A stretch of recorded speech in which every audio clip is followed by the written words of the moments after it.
Hi, I'm Justin Nardine, and today I'm here to talk about the most dominant players in UConn men's basketball history. I broke it up into guards, not necessarily point guards or shooting guards, but the most explosive scoring guards, no matter what position they technically played. Then I have a couple in between guys that were guard forwards kind of, and then I have the bigs.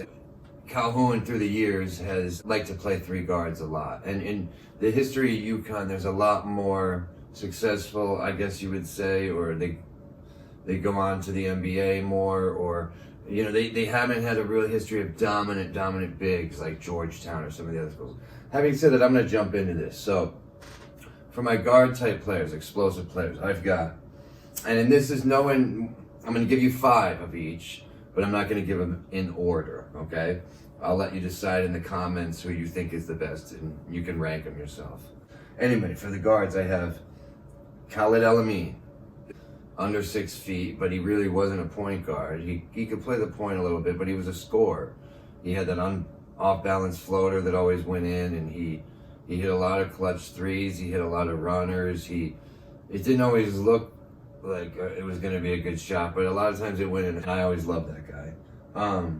Then I have Richard Hamilton. What can you say about him? He was on that team with ElAmin. Amazing scorer, amazing jump shooter. Another guy who can explode for a bunch of points in a short amount of time. And it seemed like against Duke in the finals in that game, he did not miss. Of course, at number 3, this brings me to maybe my favorite player of all time, and that is Ray Allen. I love Ray Allen. Even though he didn't win a championship, I loved that whole team that he played on. I loved how his game developed.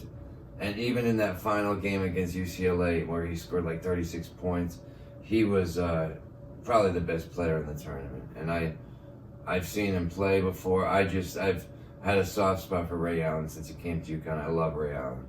I'm going to go out and say Ben Gordon. Although his NBA career kind of fizzled out, and sometimes he would disappear, he had some clutch games, and that man he put up some big games. Big time shooting, clutch, Big East tournament stuff, and just what an amazing shooter. Then I'm going to put Chris Smith after him, who was on the earlier, we're going back into the early 90s here, but this guy could score. He could score at will. Very exciting player. He got us deep into that tournament. But Chris Smith is another one of my favorites. He was a great player, one of our first great players, in-state Connecticut guy, and man, he could score. And finally, I'm going to round this out with perhaps maybe the most famous player in UConn history because of what he did in 2011, and that's Kemba Walker. I'll never forget it. There's a few things in sports that really, but that run he had from the Big East tournament on, and God bless the guy. He continued to do well in the NBA and surpass expectations. But, I'll love him forever just for what he did in those few weeks. So Kemba Walker is in there as well. So I have ElAmin, Hamilton, Ray, Gordon, and Kemba. Now I'll give you a couple honorable mentions for the small guys.